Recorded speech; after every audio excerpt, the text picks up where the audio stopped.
جب میں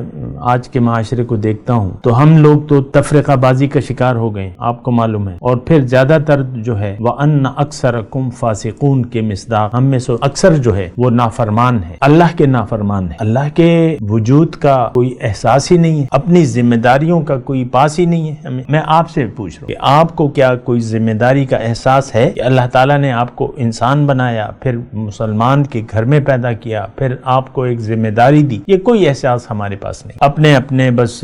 رونا لگا ہوا ہے، دنیا کا رونا، اور دنیا ہی کی ہرس ہے، اور دنیا ہی کے ہم پیچھے دوڑ رہے ہیں، اور ہم بس ظاہر کی ایک دوڑ ہے نا، ظاہر کی طرف دوڑ ہے۔ تو یہ آیات قرآن دیکھیں، یہ ہدن للمتقین ہے، ہدایت ہے متقین کے لیے، اور مجھے پورا یقین ہے کہ اس میں ہمارے لیے کوئی ہدایت نہیں ہے، کیونکہ ہم متقی نہیں ہیں، اور متقی ہو نہیں سکتے جب تک اللہ ہماری منزل نہ بن جائے، اللہ ہمارا مقصود نہ ہو، محبوب نہ ہو، مطلوب نہ ہو۔